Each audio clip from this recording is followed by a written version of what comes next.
చేరుకుడి వచ్చిన మీ అందరికీ యేసుక్రీస్తు నామం పేరిట శుభాభినందనాలు తెలియజేస్తాం. కాజా గ్రామంలో మరొక పర్యాయము ఈ యొక్క ఫిబ్రవరి మాసము దేవుని యొక్క మహాకృపను బట్టి ఈ 14వ తేదీలో ఆయన సన్నిధానంలోనికి రావడానికి ఆయన కృప చూపినందుకు ఆయనకి వేవేల స్తుతులు తెలియజేస్తాము.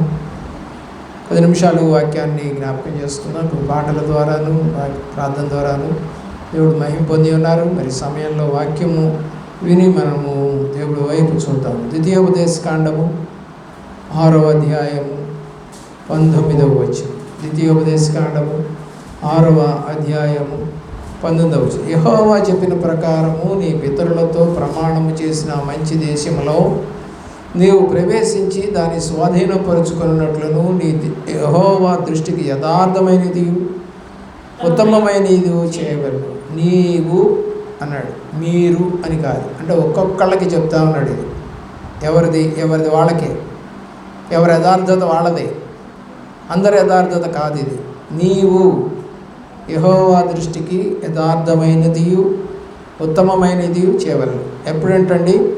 దేవుడు చెప్పిన ప్రకారము, దేవుడు మీ పితరులతో ప్రమాణము చేసినటువంటి ఆ మంచి దేశము, కనాను దేశము లేదా యెరూషలేము దేశము లోనికి మీరు ప్రవేశించి దాన్ని స్వాధీనపరుచుకున్న తర్వాత మీరు ఎలాగ నడుచుకోవాలంటే, ఇప్పుడు దాకా అరణ్యంలో సరిగ్గా నడుచుకోలేవు. వారు ఇష్టం వచ్చినట్టుగా నడిచినట్టుగా మనకు బైబిల్కి అర్థమవుతూ ఉంది. అలాంటి పరిస్థితి కాకుండా దేవునికి ఇష్టమైనటువంటి నడక నడవాలని తన ప్రజలు ఇంకా వెళ్ళలేదు లోపలికి. ద్వితీయోపదేశకాండం అంటే ఇంకా ఇప్పుడు మోయాబు మైదానంలోనే ఉన్నారు వీళ్ళు. యుద్ధాన్ని దాటాలి, అవతలికి వెళ్ళాలి, లోపలికి వెళితే కానీ కుదరదు. అప్పటిదాకా అక్కడ ఎవరున్నారంటే అనాకీయులు ఉన్నారు, వాళ్ళు ఉన్నత దేహులు, వారిని చూసి మీరు భయపడొద్దు అని కూడా చెప్పాడు ప్రభువు. కాబట్టి నీవు నీ యెహోవా దృష్టికి యథార్థమైనది ఉత్తమమైనది చేయవలెను. అలాగే ప్రియులరా, 12వ అధ్యాయంలోనికి వెళ్ళినట్లయితే 12వ అధ్యాయము 28వ వచనం. నీ దేవుడైన యెహోవా దృష్టికి యుక్తమును యథార్థమునకు దానిని నీవు చేసినందున నీకును నీ తర్వాత నీ సంతతి వారికి నిత్యము మేలు కలుగునట్లు నేను నీకు ఆజ్ఞాపించుచున్న ఈ మాటలన్నిటినీ నీవు జాగ్రత్తగా వినాలి. ఇప్పుడు యథార్థంగా నడిస్తే, యెహోవా దృష్టికి యుక్తముగాను యథార్థముగాను నడిస్తే కనుక నీవు ఏం జరుగుతుందంట? నీ తర్వాత నీకును నీ తర్వాత నీ సంతతి వారికి నిత్యము మేలు కలుగుతుంది. నిత్యము మేలు అన్నాడు. ఏదో సంవత్సరానికి ఒకసారి మేలు కాదు, నిత్యము మేలు కలుగునట్లు నేను ఆజ్ఞాపించుతున్న ఈ మాటలన్నీ కూడా జాగ్రత్తగా వినాలి. బైబిల్ చాలామంది వినరు. పైపైన కొట్టుకుపోయే వాళ్ళు ఎక్కువైపోయారు. ప్రార్థన సరిగా చేయరు, ఒప్పుకునేవాళ్ళు లేరు పాపాన్ని. అయితే మేము కూడా చర్చికి వెళ్ళామండి, ప్రార్థనలో పాల్గొన్నామండి. మరి ఏమైనా వాక్యం చదివావా, ఏమైనా ప్రార్థన చేసావా, ఏమైనా పాటలు పాడావంటే లేదండి, కొంచెం ఆలస్యంగా వెళ్ళాను, ఇలాగా చెప్తూ ఉంటాం. అయితే దేవుడు అంటున్నాడు, మీరు ఈ మాటలన్నిటినీ కూడా జాగ్రత్తగా వినాలి. అప్పుడు దేవుడు చెప్పింది, నీ తరువాత నీ సంతతి వారికి నిత్యము మేలు కలుగుతుంది అని దేవుడు చెప్తాడు. 13వ అధ్యాయంలో కూడా 18వ వచనానికి వచ్చినట్లయితే, నీ దేవుడైన యెహోవా దృష్టికి యథార్థమైన దాన్ని చేయొచ్చు. ఏం చేయాలంట? దేవుడికి దృష్టికి యథార్థముగా దాన్ని చేయొచ్చు. నీ దేవుడైన యెహోవా మాట వినినప్పుడు యెహోవా తన కోపాగ్ని నుండి మల్లుకొని నీ యందు కనికరపడి నిన్ను కరుణించి నీ పితరులతో ప్రమాణం చేసిన రీతిని నిన్ను విస్తరింపజేయనట్లు నిర్మూలము చేయవలసిన దానిని కొంచెమైనను నీ యొద్ద ఉంచుకొనకూడదు. వద్దు అన్నదాన్ని ఉంచుకోకూడదు. నిర్మూలం అంటే ఇక వద్దు, తీసేసాం, దాన్ని నరికేసాం. ఇక నరికేసిన తర్వాత మళ్ళీ దాన్ని చూడకూడదు. చాలామంది అలాగా చేయరు. ఎందుకంటే దేవుడు కోపాగ్ని నుండి మళ్ళుకోవాలనే ఆశ వారికి లేదు. యథార్థమైన దాన్ని చేయాలి యెహోవా దృష్టికి అనే ఆశలు లేకుండా పోతా ఉన్నాయి. ఈరోజున అలాంటి జీవితం మనకు వద్దని దేవుడు మరొకసారి మనల్ని హెచ్చరిక చేస్తూ ఉన్నాడు. ఎందుకంటే యథార్థత ఉంటే ఎలా ఉంటాము, యథార్థత లేకుంటే ఎలాగుంటాము. బైబిల్లో అనేక సంఘటనలు ఉన్నాయి. నేను కొన్ని సంఘటనలు మాత్రమే మీకు తెలియజేస్తాను. చూడండి 18వ అధ్యాయము 13వ వచనానికి వద్దాం ప్రియులరా. నీవు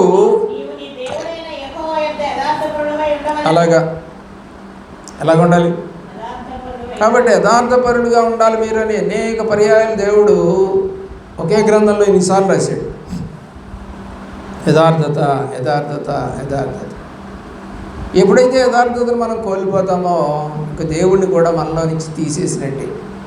ఎందుకంటే దేవుడు యథార్థవంతుడు, నీతివంతుడు, పరిశుద్ధుడు, అబద్ధమాడనివాడు, లంచం పుచ్చుకునేవాడు అని రాసింది. కాబట్టి మనం యథార్థతను కనుక కోల్పోతే దేవుడిని మనం మర్చిపోయినట్లే, లోకంలో కలిసిపోతాం. చాలామంది అనుకుంటారు మేము యథార్థతగా ఉండకపోయినా చర్చికి వెళ్తామండి, ప్రార్థన చేస్తామండి, కానుకలు ఇస్తామండి, పాస్టర్ గారికి వందనాలు చెబుతామండి, పరిచయం చేస్తాం. మనకు ఒక ఆమె ఉండేది రాజకుమారి అని. ఆమె చర్చికి రాదు కానీ వంటలో సహాయం చేస్తుంది. మరి అంతేకాదు ఆహారానికి కావలసిన ధాన్యము కానీ, లేకపోతే కందిపప్పు కానీ, నూనె కానీ, మాంసం కానీ మరి తెచ్చి పెట్టి మరి అన్నీ కూడా తయారు చేస్తుంది. భోజనం కూడా ఆమె తయారు చేస్తుంది. నేను అడిగేవాడిని, ఏమ్మా మరి ఇంత పరిచయం చేస్తూ ఉన్నారు కదా, మీరు దేవుడికి ఇస్తూ ఉన్నారు కదా అంటే ఆమంటది, అయ్యా దేవుడికి మనం పని చేస్తే మనకు మేలు జరుగుద్దంట, దేవుడికి ఏదన్నా ఇస్తే మన మేలు జరుగుద్దంట. కాబట్టి నేను హిందువుని కదా, మరి మా గుళ్ళల్లో కూడా మేము అంతే చేస్తాం. మేము పోయి అక్కడ చేసేది ఏం లేదు. కానీ అక్కడ ఉన్నటువంటి వాళ్ళు అక్కడ ఉన్నటువంటి వాళ్ళు మరి ఏదో డబ్బులు అడుగుతారు, డబ్బులు ఇస్తాం, లేదా కందిపప్పు బియ్యం అడుగుతారు, పంపించేస్తాం. మాకు మేలు జరుగుద్దని ఒక ఆలోచన. సేవకులు అడుగుతారు, లేకపోతే పూజారులు అడుగుతారు, ఇచ్చేస్తున్నాం. మరి మేలు జరిగిందా అంటే లేదు, ఆమె కొడుక్కి మేలు జరగలేదు. అది కూడా అడిగా నేను, మరి నువ్వు ఇట్లా చేస్తున్నావు కదా, వంటలు చేస్తున్నావు, డబ్బులు ఇస్తున్నావు, మరి నీకు మేలు జరగలేదు కదా అని నేను ఆమెను అడిగినప్పుడు, ఏమోలయ్యా దేవుడు చూసుకుంటాడులే అంటుంది. నువ్వు అసలు ప్రార్థనకే రావు, రక్షణే లేదు నీకు, వాక్యం వినవు, మరి అందరికీ మాత్రం వందనాలు చెప్తావు, చక్కగా ఎవరు వండారు అని అడిగితే నీ పేరు చెప్తా ఉన్నారు, ఏంటి పరిస్థితి? కాబట్టి నీ దేవుడైన యెహోవా యొద్ద యథార్థపరుడవై ఉండవలెను. 21వ అధ్యాయం కూడా చూడండి. 21వ అధ్యాయము 9వ వచనానికి వద్దాం ప్రియులారా.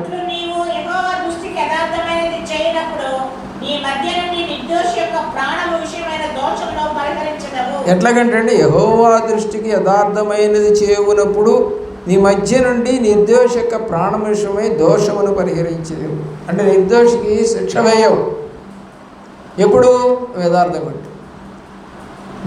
మరి జడ్జి గారు మంచి నీతిమంతుడైతే నిర్దోషికి శిక్ష పడదు, ఎవడైతే తప్పు చేశాడో వాడికే పడుతుంది. అంటే జడ్జిమెంట్ అనే విషయంలో మరి నీతిగా నడిచినప్పుడు అప్పుడు మంచి కార్యాలు జరుగుతాయి, లేకపోతే జరగవు. దేవుడు వైపు చూస్తున్నటువంటి ప్రియమిట్లారా, 2 సమూయేలు గ్రంథము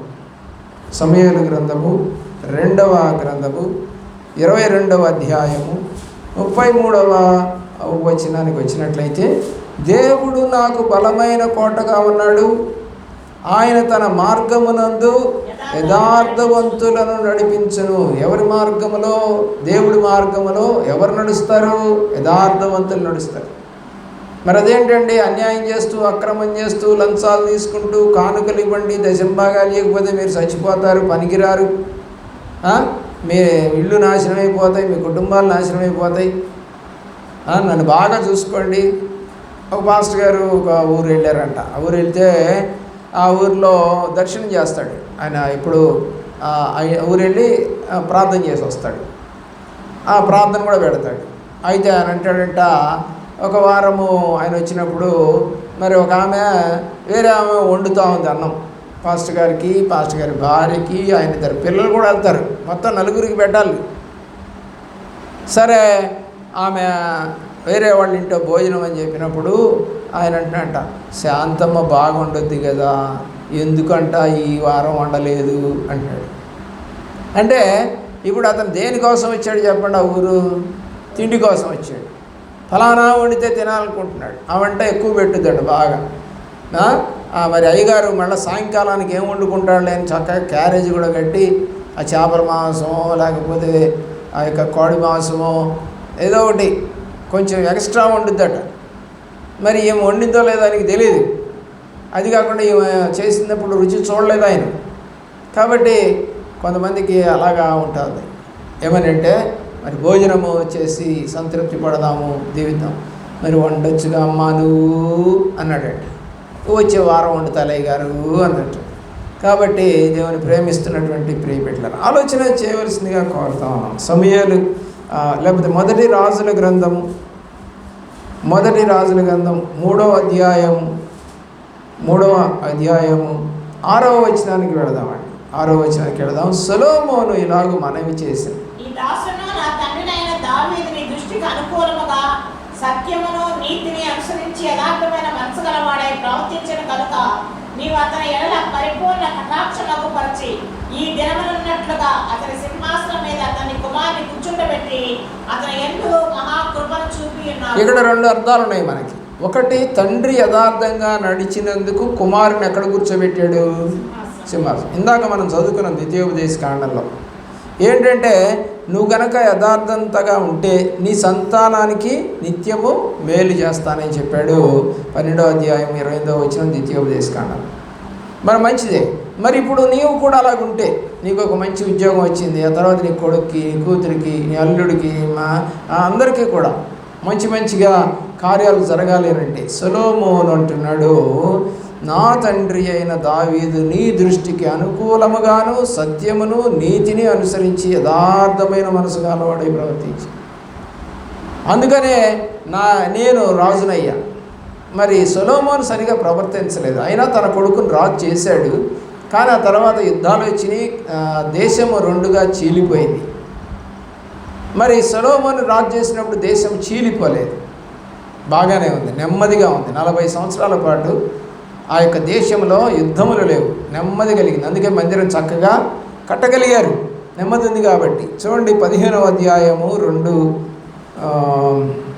మొదటి రాజుల గ్రంథంలోనే 11వ అధ్యాయము 4, 5, 6 వచ్చిన 11వ అధ్యాయము. సొలొమోను వృద్ధుడైనప్పుడు అతని భార్యలు అతని హృదయమును ఇతర దేవతల తట్టు తిప్పగా అతని తండ్రి అయిన దావీదు హృదయం వలె అతని హృదయము దేవుడైన యెహోవా యథార్థము కాకపోయెను. ఏంటంటే ఇప్పుడు ఇతనికి ఇందాకేమో మా నాన్నగారు యథార్థంగా నడిచాడు, నేను రాజునయ్యానని చెప్పుకున్నాడు. మరి నువ్వు యథార్థంగా నడవట్లేదుగా, తండ్రి ప్రకారము నువ్వు నడుచుకోవాల్సిన బాధ్యత నువ్వు. సొలొమోను ఏమైపోయాడు? ఇప్పుడు పెద్దవాడైపోయాడు. అతని భార్యలు అతని హృదయములను ఇతర దేవతల తట్టు తిప్పగా అతని తండ్రి అయిన దావీదు హృదయము వలె అతని హృదయము దేవుడైన యెహోవా యథార్థము కాకపోయెను. ఎవరెవరిని? అతను అష్టారోతు అను సీదోనీయుల దేవతను, మిల్కోను అను అమ్మోనీయుల హేమైన దేవతను అనుసరించి నడిచెను. యెహోవా దృష్టికి 6వ వచనంలో చెడు నడత నడిచి తన తండ్రి అయిన దావీదు అనుసరించినట్లు యథార్థ హృదయముతో యెహోవాను అనుసరింపలేదు. మరి యథార్థత కోల్పోతే కొడుకు రాజ్యం ఉంటుందా? ఏదో వారసత్వంగా రాజ్యం వచ్చిందే కానీ ఏం లాభం చెప్పండి? 2గా చీలిపోయింది రాజ్యం. ఇశ్రాయేలు అలాగే యోధా 2 గోత్రాలు, ఇశ్రాయేలు వాళ్ళు 10 గోత్రాలుగా చీలిపోయారు. ఎవరికి వాళ్ళు పరిపాలన చేసుకోవడం, ప్రాంతాల వారీగా పరిపాలన చేసుకోవడం మొదలుపెట్టారు.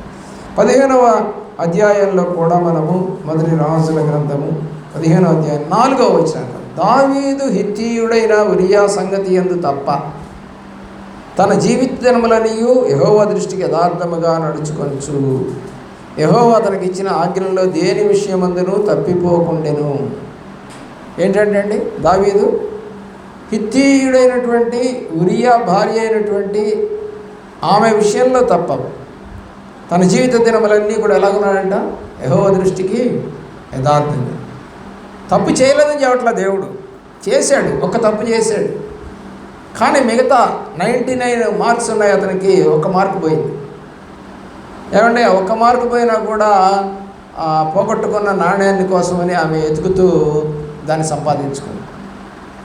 10 అంటే 10 నాణ్యాలు అంటే 10 ఆజ్ఞలు. 10 ఆజ్ఞల్లో ఒక ఆజ్ఞ తగ్గిపోయినా సరే దాన్ని వెతికి సంపాదించుకుని. అలాగా దావీదు ఇక చెడుతనం చేసేసాడు, అయిపోయింది, చంపేశాడు, మరి కుట్ర చేశాడని చెప్పాలి. అయినా కూడా దేవుడు అతన్ని ప్రేమించినట్టుగా మనకు కనపడుతుంది. 2 రాజుల గ్రంథం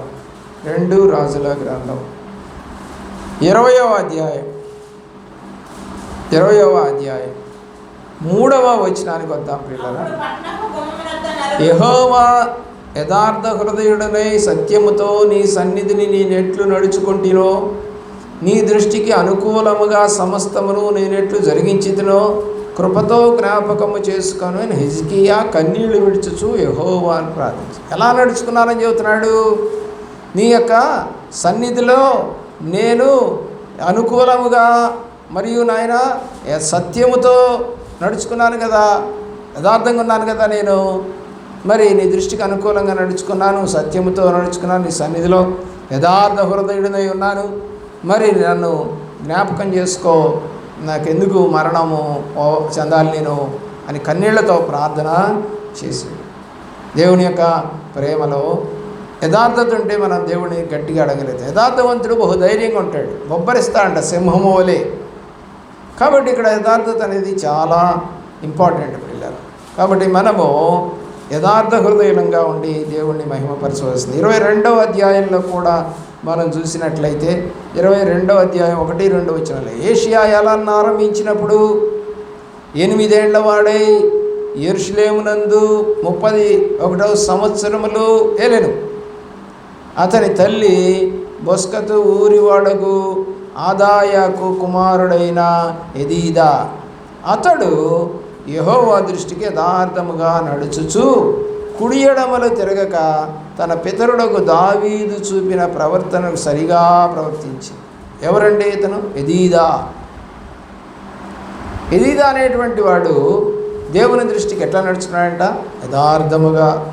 ఎటు తిరగలేదంట? కుడి ఎడమలకు తిరగలేదంట. కుడి ఎడమలకు తిరగకుండా తన పితరుడకు దావీదు చూపిన ప్రవర్తనను సరిగా. కొడుకైతే చేయలేకపోయాడు సొలొమోను. అలాగే సొలొమోను కొడుకు కూడా చేయలేకపోయాడు. ఏమంటే యెరోబాము ఈ యొక్క వాళ్ళు ఏం జరిగిందంటే వాళ్ళ మధ్య యుద్ధం జరిగింది. ఎప్పుడు యుద్ధమే, చీలిపోయినటువంటి బ్యాచ్. కానీ ఇతను మాత్రం దావీదు చూపిన ప్రవర్తనను సరిగా ప్రవర్తించాడు. ఈరోజున అలాంటి ప్రవర్తన నీకు కావాలని దేవుడు కోరుతూ ఉన్నాడు. నీ హృదయంలో ముఖ్యంగా కావాల్సింది ఏంటంటే అబద్ధమైతే చెప్పకు. యథార్థత చెప్పాల్సి వచ్చినప్పుడు కూడా ఒకవేళ చెబితే ఏమన్నా జరుగుతుందేమో అక్కడ అని అనుకున్నప్పుడు నోరు మూసుకో, గొడవలేదు, అబద్ధం మాత్రం చెప్పాలి.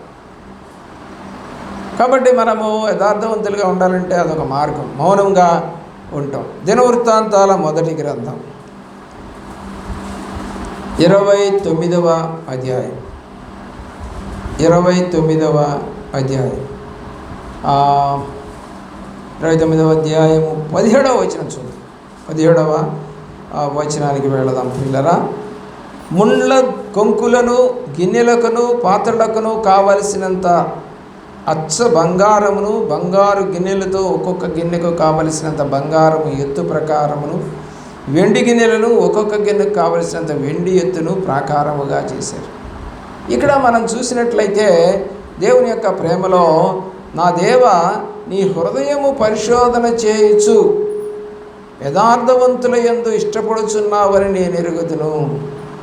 నేనైతే యథార్థ హృదయమును కలవాడనై ఏమంటున్నాడు?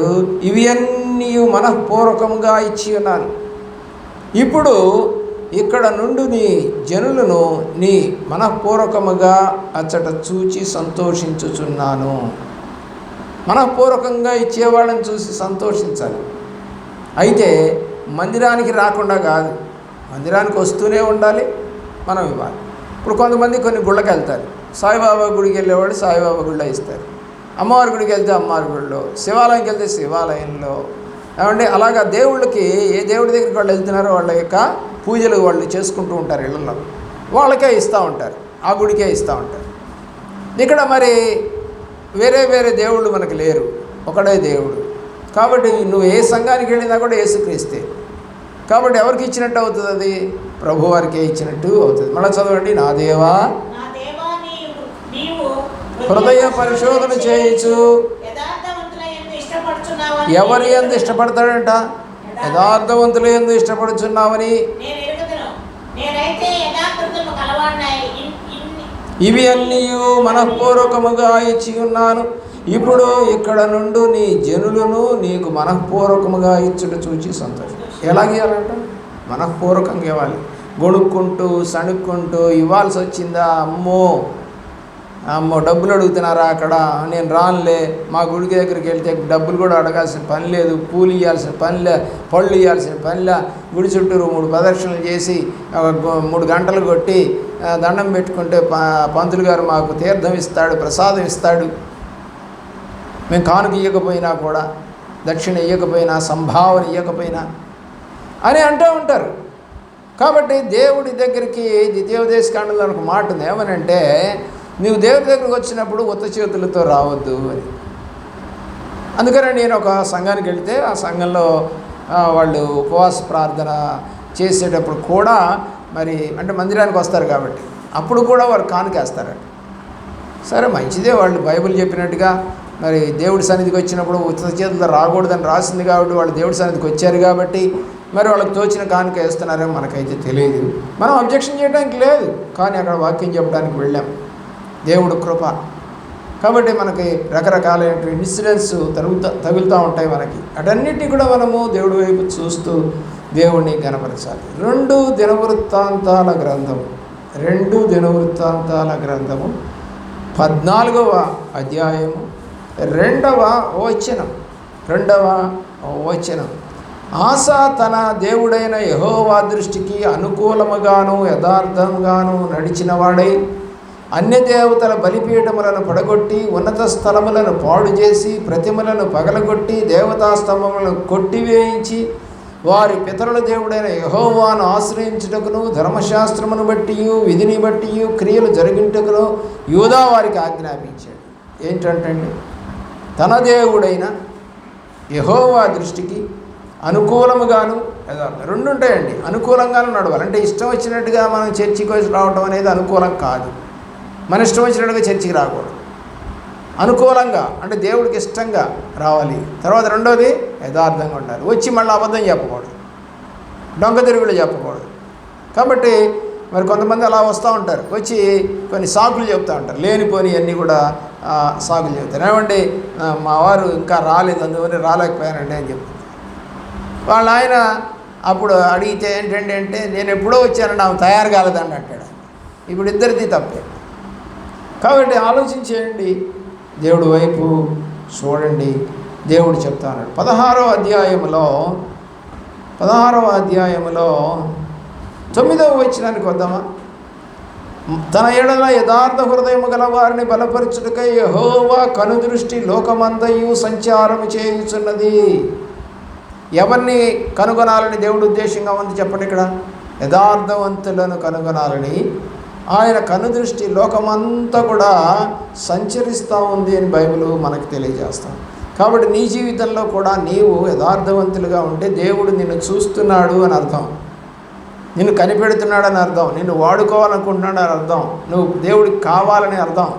ఆయన ఆకాశంలో నుండి చూసినప్పుడు పాత నిబంధనలో ఆదికాండంలో ఎవరు నీతిమంతులుగా కనపడ్డారంట? నోవహు. దేవుడే చెప్తా ఉన్నాడు ఆ మాటలు. నేను చూసినప్పుడు ఈ తరము వారిలో నువ్వే నీతిమంతుడుగా అగుపడితివి. చూశాడు దేవుడు అంటే ఆకాశంలో రండి. యెహోషువాని చూశాడు దేవుడు, చూసి అన్నాడు, నూను కుమారుడైనటువంటి యెహోషువ ఆత్మ కలిగిన వాడు కాబట్టి అతను అభిషేకించి నీ తర్వాత అని మోషేకి చెప్పాడు. చూస్తాడండి ఆయన, నువ్వు నమ్మాలి ఆయన చూస్తున్నాడని. ఎందుకంటే బైబిల్ చెప్తా ఉంది మనకి, దేవుడు చూసి తన శిష్యులను ఏర్పాటు చేసుకున్నాడు, పిలుచుకొని వెళ్ళి ఏర్పాటు చేసుకున్నాడు. ప్రభువారు కూడా చూసి పిలిచి ఏర్పాటు చేసుకున్నాడు. అబ్రహామును చూశాడు, పిలిచాడు. మోషేని చూశాడు, పిలిచాడు. నోహును చూశాడు, పిలిచాడు. ప్రియులారా, ఇలా ఒక్కొక్కరిని మనం చెప్పుకుంటూ పోతే ఎంతోమందిని దేవుడు చూశాడు, పిలిచాడు, వాడబడ్డారు. కాబట్టి నీవు కూడా అలాగా ఏమండి తప్పనిసరిగా దేవుని దృష్టికి యథార్థముగా ఉండి నడుచుకోవాలని దేవుడి యొక్క వాక్యం మనకి సెలవిస్తూ ఉంది. ఈ యొక్క 20వ అధ్యాయము మరి 31, 32 వచనాల్లో. మరి అలాగే 24వ అధ్యాయానికి వద్దామా? 24వ అధ్యాయం 2వ వచనం, 2 దినవృత్తాంతాల గ్రంథం 24:2. యాజకుడైన యెహోయూదా బ్రతికిన దినములన్నీ యెహోవా దృష్టికి, యోవాషు తన పేరు, యోవాషు యెహోవా దృష్టికి యథార్థముగా ప్రవర్తించెను. పిల్లలు ఆలోచించి, ఒక రాజు యాజకుడైన యెహోయాదా బతికిన దినములన్నీ, అంటే అతను పరిచర్య చేస్తున్న దినములలో యోవాషు యెహోవా దృష్టికి యథార్థముగా ప్రవర్తించాడు. కాబట్టి మనము కూడా దేవుని సన్నిధిలో యథార్థముగా ప్రవర్తించువారిగా ఉండాలని బైబిల్ సెలవిస్తుంది. 25వ అధ్యాయం చూడండి. 25వ అధ్యాయము 12వ వచనానికి వద్దాం. ప్రాణముతోను మరి 10,000 మందిని యూదా చెరపట్టుకొని వారిని ఒక పేటు మీదకి తీసుకొని పోయి ఆ పేటు మీద నుండి వారిని పడవేయగా వారు తుత్తునీయులైపోయి. ఏమైపోయారంట? 1, 2 వచనాలు చదువుతాం. అమధ్య ఏలనారంభించినప్పుడు 25 ఏళ్ల వాడై 29 సంవత్సరంలో యెరూషలేములో ఏలెను. అతని తల్లి యెరూషలేము కాపురస్తురాలు, ఆమె పేరు యెహోయద్దాను. అతను యెహోవా దృష్టికి యథార్థముగా ప్రవర్తించను కానీ కొంచెం సవరణ ఉంది ఇక్కడ. యథార్థత ఉంది కానీ కొన్ని విషయాల్లో తప్పిపోతూ ఉంటాం.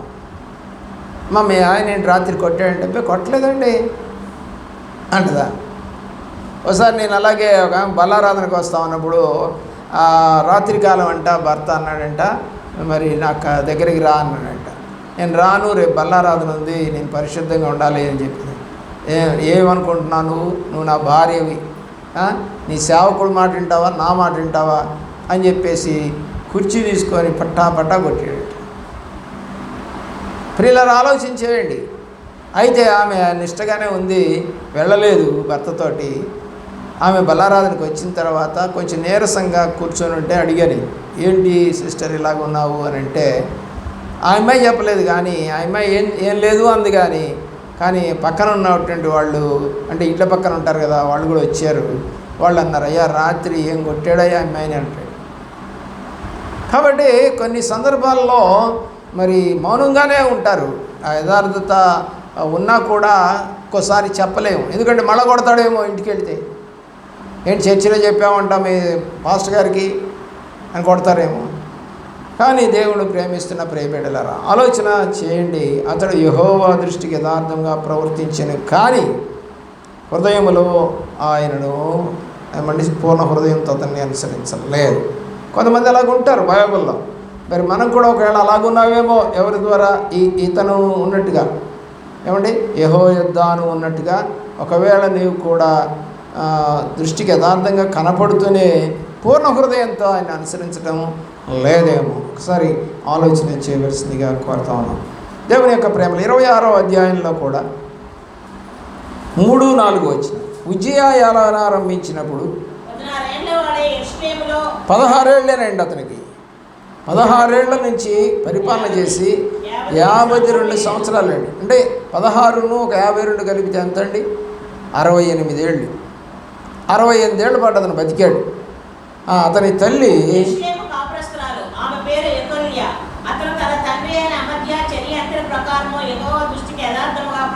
బైబిల్లో కొంతమంది యథార్థంగా ప్రవర్తించిన వారు మనకు బాగా కనపడతారు. యథార్థత లేని వాళ్ళు, అలాగే దేవుడికి చెడుతనం చేసిన వాళ్ళు, చెడ్డ తిరిగిన వాళ్ళు కూడా ఇజ్రాయేల్ యొక్క రాజులందరూ కూడా దేవుడికి చెడ్డగానే తిరిగారు. అలాగే యూదా రాజుల్లో కనీసం ఒక 7 మాత్రమే బాగున్నారు, మిగతా వాళ్ళంతా కూడా చెడ్డగానే ప్రవర్తించారు. కాబట్టి ఆలోచన చేయవలసిందిగా కోరుతా ఉన్నాం. 27వ అధ్యాయము 6వ వచనం.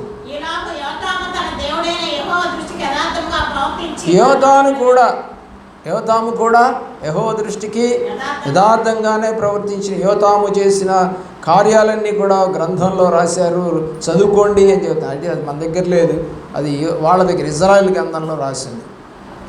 కానీ అతను ఏలవ అనారంభించినప్పుడు 25 ఏళ్ల వాడు. యెరూషలేములో 14 సంవత్సరాలు వెళ్ళాడు. అంటే మొత్తం కలిపి 29 సంవత్సరాలే అతని జీవితం.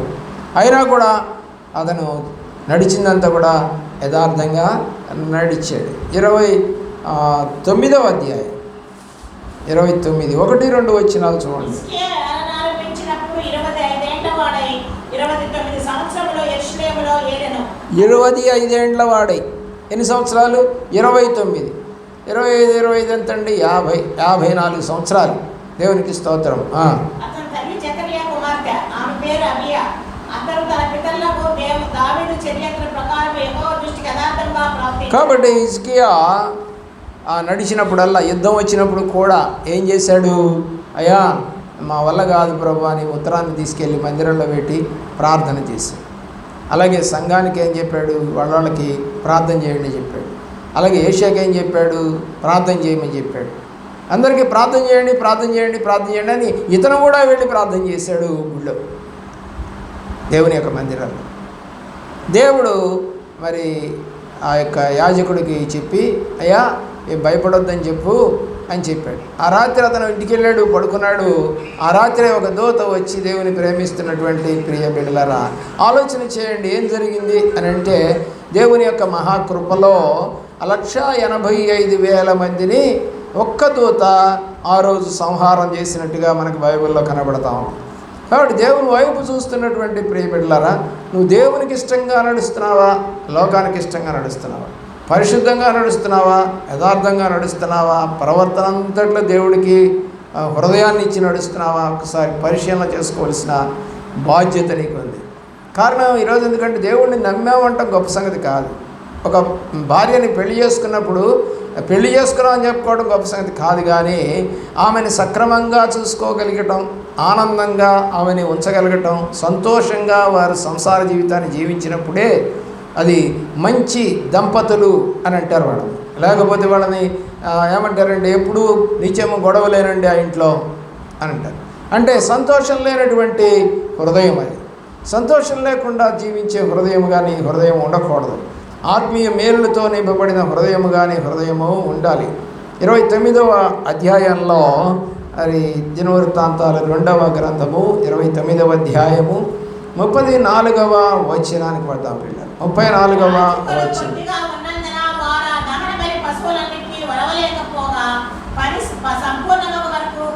లేవీయులు యథార్థముగా ప్రవర్తించారు. ఎలా ప్రవర్తించారంటే, లేవీయులు యథార్థముగా ప్రవర్తించినట్టుగా మనకి ఈ యొక్క వాక్యములో 34వ వచనములో మనకు కనపడతాం. ఏమంటే, దేవుని యొక్క ప్రేమలో ప్రియులరా, తమ్మును ప్రతిష్ఠించుకొనుటయు యాజకుల కంటే లేవీయులు యథార్థ హృదయులయ్యుండి. లేవీయులు యథార్థంగా ఉన్నారు మిగతా వారి కన్నా కూడా.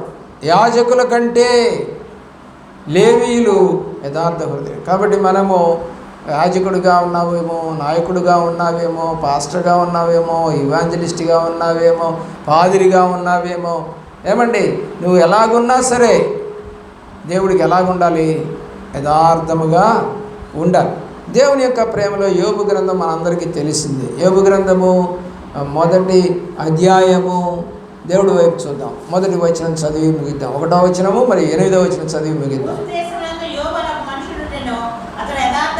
కాబట్టి దేవుడు అంటున్నాడు మొట్టమొదటి వచనంలోనే, అతను 8వ వచనంలో సాతానుతో చెప్తా ఉన్నాడు. ఇప్పుడు కాబట్టి ఇప్పుడు ఎవరితో చెప్తున్నాడు? పై వచనం మనకు కనబడుతుంది 7వ వచనంలో. వాడు అటు ఇటు తిరుగుతూ దేవుడి దగ్గరికి వస్తే అప్పుడు దేవుడు చెప్పాడంట, అక్కడ ఉన్నాడు తెలుసా నీకు, వాడు ఎలాంటి వాడంటే యథార్థవంతుడు.